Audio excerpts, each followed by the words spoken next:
I want to say this, and I want to say this.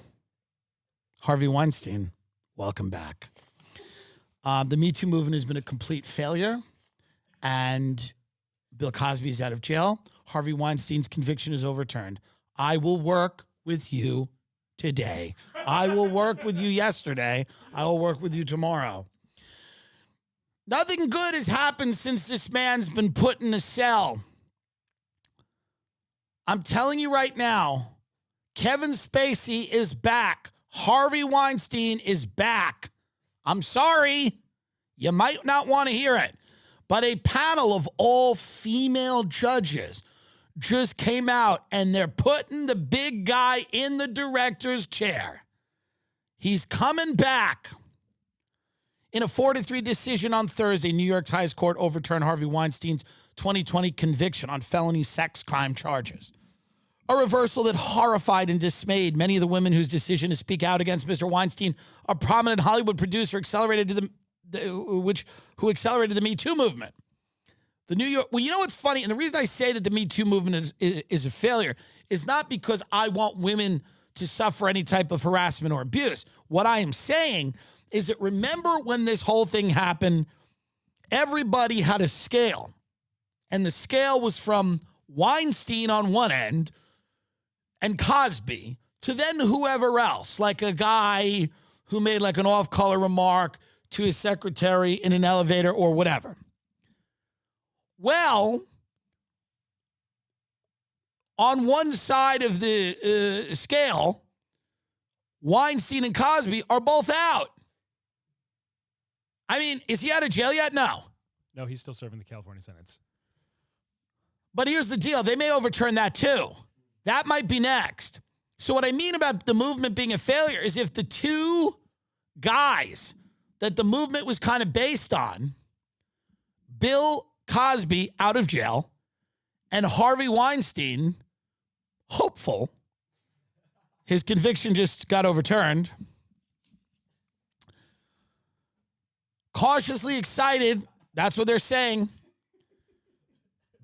By the way, hey, movie fans, you should be cautiously excited. You should be cautiously excited. How great's his next one going to be?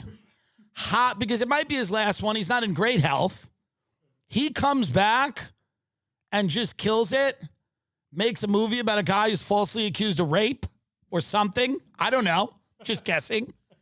Spitballing. This man, now I know a lot. He's an ogre and he's a tyrant. And listen, all of those things may be true, are true. But the man just got his conviction overturned. We live in a country of laws. We live in a country of laws. You understand that? So at the end of the day, this man, I was sitting at the Soho House at a meeting in LA. The Soho House is a collection of the worst of humanity in every city, but specifically here in LA. All these people wearing like leather jackets and these witch hats, and it's for dilettantes. It's for people that think they're in the arts but are not. It's rich kids pretending. It's people playing dress up. It's people that are in the business of entertainment, the agents and managers, the social media people, the brand deal people, all these people, right? I'm always in, look, there's a panel right there, probably about Harvey Weinstein. Well, guess what? Guess what, ladies? I've got a surprise. I have a surprise addition to the panel. He's coming back. And I was saying to myself, I'm looking around at all these frauds in the Soho House, people that have zero talent. They have nothing. They've rode some wave of luck and politics to the unimportant position they're now in. And I'm looking around at these ne'er-do-wells, these nothings. And I'm reading this article about Harvey. And I'm saying to myself, when he walks back in, don't be surprised if he's greeted warmly. Don't you be surprised if he's greeted warmly. Don't be shocked. People are ready to put that chapter to bed.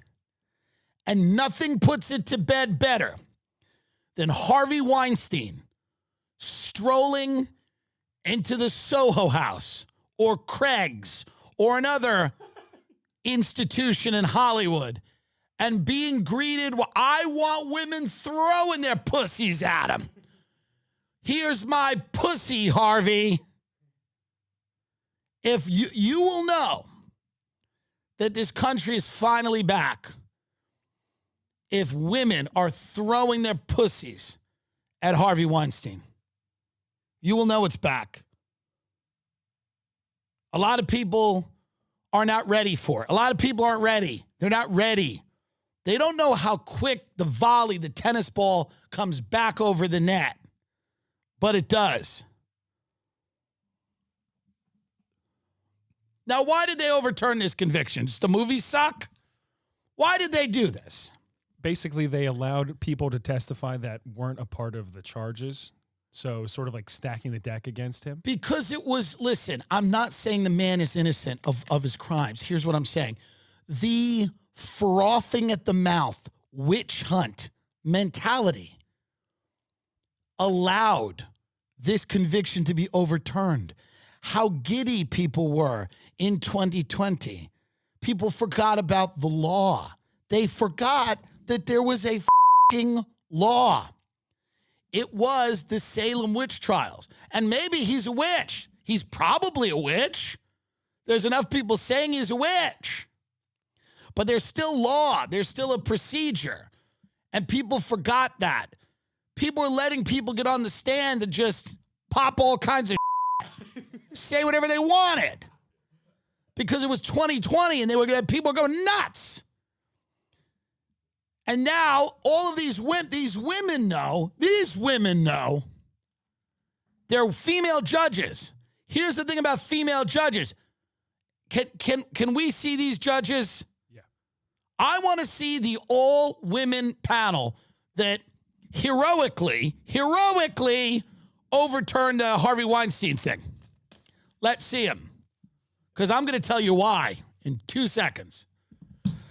I'm going to tell you why it happened. One of the reasons it happened is that female judges don't like hoes. They don't like hoes. They don't like hoes. They don't feel bad for hoes because they weren't hoes. These female judges worked their asses off to get where they got. And they're probably, this is Harvey Weinstein literally right now calling me right now. He's calling me right now. This is one of them. It's my agent. Hold on. Hi, I'm defending Harvey Weinstein on my podcast. I'll call you back. Thank you.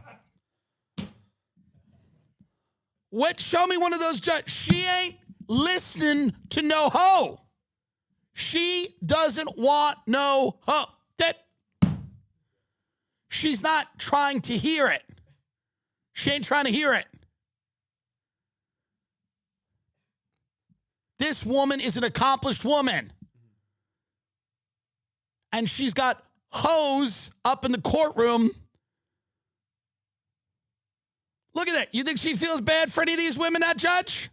You think that judge feels bad for Angelina Jolie? You think that female judge goes, yeah, I feel real bad for Gwyneth Paltrow. Let him out. You think she feels bad for Gwyneth? Let him out. Gwyneth Paltrow's selling goop, green juice, and sprays to ward off vampires and all kinds of shit to fat middle American women from Kansas. And this judge has had enough. Let him out. Let him out. She's had enough. Angelina Jolie's walking around with vials of blood around her neck. She's got 15 kids from 19 countries. Let him out. Let him out. This is how crazy the Me Too movement got that even women now are saying, let's let these monsters out of jail because we've had enough.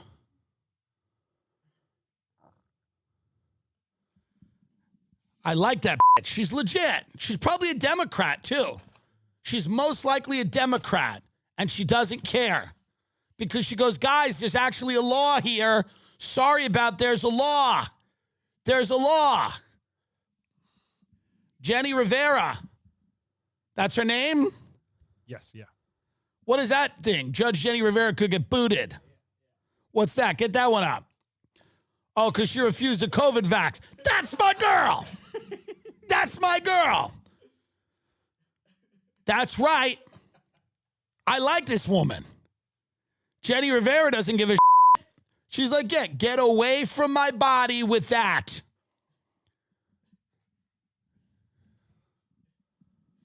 That's right. I like this woman. She's still, we're going to feel bad for Angelina Jolie and Gwyneth Paltrow. That's who we're feeling bad for now. No, nope. Jenny Rivera goes, no thanks. Where were they when I was working at the bodega making chopped cheese and going to school at night? And people like Gwyneth Paltrow were spitting on me. Let him out. Let him free. I hope Harvey Weinstein marches out of jail. Correct. Why you shouldn't body shame Harvey Weinstein. That is correct. That is correct. I hope he marches out of jail, and I hope he marches right back into Hollywood and starts working again. Everybody deserves a second, third, or 18th chance. Everybody. Including this mogul. Judge Jenny Rivera thinks so. Who am I? She's a judge. Well, I'm going against her? She's a judge. He's going to make a great movie. He's going to make this guy is going to get out of jail and make the greatest movie ever. Okay? He's going to make it about that mass grave outside of that Al-Shifa hospital in Israel. All those Palestinians who killed themselves. He's going to make the greatest movie about the biggest mass suicide in history when all those Palestinians took their own lives. Watch. He's in. Put him in, coach. You'll see. He's going to make a movie where you'll just see 2-year-old Palestinians with guns like... In a world where no one can be trusted, and even children carry the weapons of war, only one country has unimpeachable intent. The Weinstein brothers present Israel, It Had to Be Done. Starring Gal Gadot, Kevin Spacey, and Ghislaine Maxwell. And introducing Ghislaine Maxwell. Israel, It Had to Be Done. There'll be little Palestinians, and they'll come out and they'll have these little like guns, and they'll just be like. I think it could be fun. I'm into it. I'm ready to see it.